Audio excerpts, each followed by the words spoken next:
ರಾಜ್ಯದ ಸುದ್ದಿಗಳನ್ನು ಗಮನಿಸೋಣ. ಅದಕ್ಕಿಂತ ಮುಂಚೆ ಒಂದು ಈ ಕ್ಷಣದ ಬ್ರೇಕಿಂಗ್ ನ್ಯೂಸ್ ಬರ್ತಾ ಇದೆ. ಚಾಮರಾಜನಗರದ ಸಂಸದ ಶ್ರೀನಿವಾಸ್ ಪ್ರಸಾದ್ ವಿಧಿವಶರಾಗಿದ್ದಾರೆ. 76 ವರ್ಷ ವಯಸ್ಸಾಗಿತ್ತು. ಹಾಲಿ ಸಂಸದರು ಚಾಮರಾಜನಗರ ಲೋಕಸಭಾ ಕ್ಷೇತ್ರದಿಂದ ವಯೋಸಹಜ ಕಾಯಿಲೆಯಿಂದ ಬಳಲುತ್ತಿದ್ದರು ಶ್ರೀನಿವಾಸ್ ಪ್ರಸಾದ್. ಬೆಂಗಳೂರಿನ ಮಣಿಪಾಲ್ ಆಸ್ಪತ್ರೆಯಲ್ಲಿ ಶ್ರೀನಿವಾಸ್ ಪ್ರಸಾದ್ ನಿಧನರಾಗಿದ್ದಾರೆ. ಮೈಸೂರು ಚಾಮರಾಜನಗರ ಜಿಲ್ಲೆಯಲ್ಲಿ ಸಂಸದರು ಖ್ಯಾತರಾಗಿದ್ದರು. ಕೇಂದ್ರ ಸಚಿವರು ಕೂಡ ಆಗಿದ್ದಂಥವರು. ಅಪಾರ ಸಂಖ್ಯೆಯ ಅಭಿಮಾನಿಗಳನ್ನು ಶ್ರೀನಿವಾಸ್ ಪ್ರಸಾದ್ ಹೊಂದಿದ್ರು. ನಿರಂತರವಾಗಿ ನಂಜನಗೂಡು ವಿಧಾನಸಭಾ ಕ್ಷೇತ್ರದಿಂದ ಆಯ್ಕೆ ಆಗ್ತಾ ಇದ್ದಂಥವರು. ತದನಂತರ ಚಾಮರಾಜನಗರ ಲೋಕಸಭಾ ಕ್ಷೇತ್ರದಿಂದ ಆಯ್ಕೆ ಆಗ್ತಾ ಇದ್ದಂಥವರು. ಅತ್ಯಂತ ಸರಳ ಸಜ್ಜನಿಕೆಯ ಜನಜನಿತ ರಾಜಕಾರಣಿ ಶ್ರೀನಿವಾಸ್ ಪ್ರಸಾದ್. ವೆರಿ ರೀಸೆಂಟ್ಲಿ ಮೊನ್ನೆಯಷ್ಟೇ ಮೈಸೂರಿಗೆ ಪ್ರಧಾನಿ ಮೋದಿಯವರು ಬಂದಿದ್ದ ಸಂದರ್ಭದಲ್ಲಿ ಇವರು ಸ್ವಲ್ಪ ಕೆಲವು ವಿಚಾರಗಳಿಗೆ ಮುನಿಸ್ಕೊಂಡಿದ್ರು. ಬಿಜೆಪಿ ಟಿಕೆಟ್ ಇವರ ಅಳಿಯನಿಗೆ ಸಿಗಲಿಲ್ಲ ಅಂತ ಹೇಳಿ ಕುಪಿತಗೊಂಡಿದ್ದಂಥ ಶ್ರೀನಿವಾಸ್ ಪ್ರಸಾದ್ ಅವರನ್ನ ಮನವೊಲಿಸುವಂತಹ ಕೆಲಸ ಸ್ವತಃ ಯಡಿಯೂರಪ್ಪ ಅವರಿಂದ ಆಗಿತ್ತು. ಅವರ ಮನೆಗೆ ಹೋಗಿದ್ರು ಯಡಿಯೂರಪ್ಪ ಅವರು ಶ್ರೀನಿವಾಸ್ ಪ್ರಸಾದ್ ಅವರನ್ನ ಮನವೊಲಿಸೋದಕ್ಕೆ. ಆದರೆ ಅವತ್ತೂ ಕೂಡ ಅವರಿಗೆ ಆರೋಗ್ಯದ ಕಾಯಿಲೆ ಇತ್ತು. ಶ್ರೀನಿವಾಸ್ ಪ್ರಸಾದ್ ಸುತಾರಾಮ್ ಒಪ್ಪಲಿಲ್ಲ ಬರೋದಕ್ಕೆ. ಮತ್ತೊಂದು ಕಡೆ ಆ ಮುನಿಸು ಮುಂದುವರೆದಿತ್ತು. ಇದರಿಂದ ಯಡಿಯೂರಪ್ಪ ಅವರು ಕೂಡ ಬೇಸರಗೊಂಡಿದ್ದರು. ಫೈನಲಿ ಶ್ರೀನಿವಾಸ್ ಪ್ರಸಾದ್ ಅವತ್ತಿನ ಕಾರ್ಯಕ್ರಮಕ್ಕೆ ಬಂದಿರಲಿಲ್ಲ. ವಯೋಸಹಜ ಕಾಯಿಲೆಯಿಂದ ಬಳಲುತ್ತಿದ್ದ ಶ್ರೀನಿವಾಸ್ ಪ್ರಸಾದ್ ವಿಧಿವಶರಾಗಿದ್ದಾರೆ ಬೆಂಗಳೂರಿನ ಮಣಿಪಾಲ್ ಹಾಸ್ಪಿಟಲಲ್ಲಿ.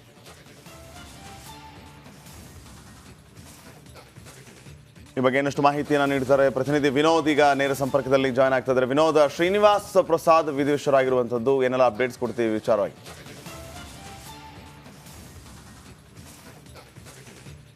ಶ್ರೀಪಾದ್ 6 ಬಾರಿ ಸಂಸದರಾಗಿ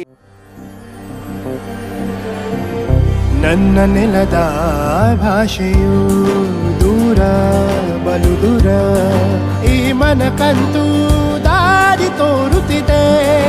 ಆ ಭಾಷೆಯದೇ ಬೆಳಕುವ ದೂರ ಎಷ್ಟೇ ಹೋಗಿ ಈ ಭಾಷೆಯಿಂದ ದೂರವಾಗಲಾರಿರಿ. ವಿಮಲ್, ನಮ್ಮ ಭಾಷೆ ಕೇಸರಿ. 2 ಬಾರಿ ಶಾಸಕರಾಗಿ ಮತ್ತು ಕೇಂದ್ರ ಮತ್ತು ರಾಜ್ಯ ಸಚಿವರಾಗಿ ಕೆಲಸ ಮಾಡಿದಂತಹ ಹಳೆ ಮೈಸೂರು ಭಾಗದ ಹಿರಿಯ ರಾಜಕಾರಣಿ ಸಂಸದ ವಿ ಶ್ರೀನಿವಾಸ್ ಪ್ರಸಾದ್ ಅವರು ಇವತ್ತು ನಿಧನರಾಗಿದ್ದಾರೆ. ಕಳೆದ ಹಲವು ದಿನಗಳಿಂದಲೂ ಕೂಡ ವಯೋಸಹಜ ಕಾಯಿಲೆಯಿಂದ ಬಳಲ್ತಾ ಇದ್ರು. ಯಾವಾಗ ಈ ಬಾರಿ ಸಂಸದರಾಗಲು ಆದ ಸಂದರ್ಭದಲ್ಲೂ ಕೂಡ ಸಾಕಷ್ಟು ಅಂದರೆ ವಯೋಸಹಜ ಕಾಯಿಲೆಗಳಿಂದ ಬಳಲ್ತಾರೆ. ಸೊ ಹೀಗಾಗಿ ಅವರು ಚಾಮರಾಜನಗರ ಲೋಕಸಭಾ ಕ್ಷೇತ್ರದಲ್ಲಿ ಅಷ್ಟೊಂದು ಓಡಾಟ ಮಾಡೋದಕ್ಕೆ ಸಾಧ್ಯ ಆಗಿರಲಿಲ್ಲ. ಸೊ ಹೀಗಾಗಿ ಅಂದರೆ ಮೈಸೂರು ಮತ್ತು ಚಾಮರಾಜನಗರ ಭಾಗದಲ್ಲಿ ದಲಿತ ಸಮುದಾಯದ ದೊಡ್ಡ ಮಟ್ಟದ ನಾಯಕರಾಗಿದ್ದರು. 6 ಬಾರಿ ಸಂಸದರಾಗಿ ಅಂದರೆ ಕೇವಲ ಮೊದಲ ಬಾರಿಗೆ ಅವರು ಅಂದರೆ ಚಾಮರಾಜನಗರದಿಂದ ಅವರು ಲೋಕಸಭೆಗೆ ಆಯ್ಕೆ ಆಗ್ತಾರೆ. ಸತತವಾಗಿ 4 ಬಾರಿ ಆಯ್ಕೆ ಆಗ್ತಾರೆ. ಕಾಂಗ್ರೆಸ್ ಪಕ್ಷದಿಂದ ಆಯ್ಕೆ ಆಗ್ತಾರೆ. ಜೊತೆಗೆ ಅದಾದ ನಂತರದಲ್ಲಿ JDU ಪಕ್ಷದಿಂದಲೂ ಕೂಡ ಸಂಸದರಾಗಿ ಆಯ್ಕೆ ಆಗ್ತಾರೆ. ಮೊದಲ ಬಾರಿಗೆ ಅಂದರೆ ಚಾಮರಾಜನಗರದ ಇತಿಹಾಸದಲ್ಲೇ ಮೊದಲ ಬಾರಿಗೆ ಏನು BJPಯ ಬಾವುಟವನ್ನು ಹಾರಿಸಿದಂತಹ ಕೀರ್ತಿ ಸಂಸದ ಶ್ರೀನಿವಾಸ್ ಪ್ರಸಾದ್ ಅವರಿಗೆ ಸಲ್ಲುತ್ತೆ.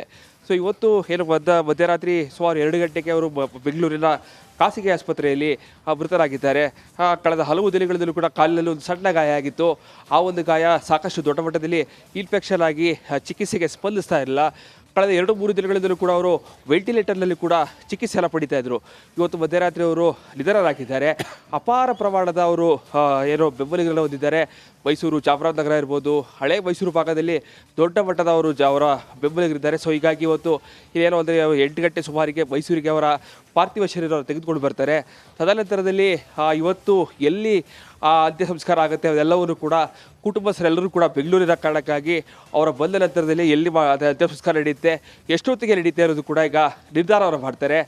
ಒಂದಂತೂ ಸತ್ಯ, ಮೈಸೂರು ಭಾಗಕ್ಕೆ ಒಂದು ದೊಡ್ಡ ಚೇತನರಾಗಿದ್ದಂತಹ ಸಂಸದ ವಿ ಶ್ರೀನಿವಾಸ್ ಪ್ರಸಾದ್ ಅವರ ಕಳ್ಕೊಂಡು ಮೈಸೂರು ನಿಜಕ್ಕೂ ಕೂಡ ಅನಾಥ ಆಗಿರುವಂಥದ್ದು.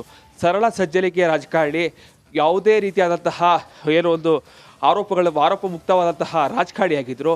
ಸೊ ಹೀಗಾಗಿ ಎಲ್ಲ ಪಕ್ಷಗಳಲ್ಲೂ ಕೂಡ ತನ್ನದೇ ಆದಂತಹ ಸ್ನೇಹಿತರನ್ನು ಹೊಂದಿದ್ರು. ಸೊ ಹೀಗಾಗಿಯೇ ಇವತ್ತು ಕೂಡ ಅಪಾರ ಸಂಖ್ಯೆಯಲ್ಲಿ ಜನರು ಬರುವಂತಹ ಸಾಧ್ಯತೆ ಇದೆ. ಸೊ ಹೀಗಾಗಿ ಸಾಕಷ್ಟು ಸಿದ್ಧತೆಗಳನ್ನ ಪೊಲೀಸರು ಕೂಡ ಮಾಡ್ಕೊಳ್ತಾ ಇದ್ದಾರೆ. CM ಸಿದ್ದರಾಮಯ್ಯ ಇರ್ಬೋದು, ಸಾಕಷ್ಟು ಹಲವು ನಾಯಕರ ಜೊತೆಗೆ ಸಾಕಷ್ಟು ಸ್ನೇಹವನ್ನು ಹೊಂದಿದ್ರು, ಜೊತೆಗೆ ಸಾಕಷ್ಟು ಒಡನಾಟವನ್ನು ಇಟ್ಕೊಂಡಿದ್ರು. ಸೊ ಹೀಗಾಗಿಯೇ ಶ್ರೀನಿವಾಸ್ ಪ್ರಸಾದ್ ಅಂತಂದರೆ ಒಂದು ದೊಡ್ಡ ಶಕ್ತಿಯಾಗಿತ್ತು. ಕಳೆದ ಹಲವು ದಿನಗಳಿಂದಲೂ ಕೂಡ ಶ್ರೀನಿವಾಸ್ ಪ್ರಸಾದ್ ಅವರನ್ನು ಯಡಿಯೂರಪ್ಪ ಹಾದಿಯಾಗಿ CM ಹಾದಿಯಾಗಿ ಎಲ್ಲರೂ ಕೂಡ ಬಂದು ಅವರನ್ನು ಮನವೊಲಿಸುವಂತಹ ಕೆಲಸವನ್ನು ಮಾಡ್ತಾ ಇದ್ರು. ಸೊ ಹೀಗಾಗಿ ಇವತ್ತು ಅವರು ನಿಧನರಾಗಿದೆ. ಸೊ ಹೀಗಾಗಿ ಇವತ್ತು ಯಾರೆಲ್ಲ ನಾಯಕರವರ ಮನೆಗೆ ಬರ್ತಾ ಇರೋದು ಕೂಡ ಈಗ ಮುಂದಿನ ದಿನಗಳಲ್ಲಿ ಗೊತ್ತಾಗುತ್ತೆ, ಮುಂದಿನ ಘಟ್ಟಗಳಲ್ಲಿ ಗೊತ್ತಾಗುತ್ತೆ. ಇವತ್ತಕ್ಕೆ ಸದ್ಯಕ್ಕೆ ಅವರ ಮನೆ ಮುಂಭಾಗದಲ್ಲಿ ಕೂಡ ಸಾಕಷ್ಟು ಸಿದ್ಧತೆಗಳನ್ನ ಈಗಾಗಲೇ Okay. ಮಾಡ್ಕೊಳ್ತಾ ಇರುವಂತದ್ದು. ಶ್ರೀಪಾದ್, ಥ್ಯಾಂಕ್ ಯು ವಿನೋದ್ ಮಾಹಿತಿಗಾಗಿ.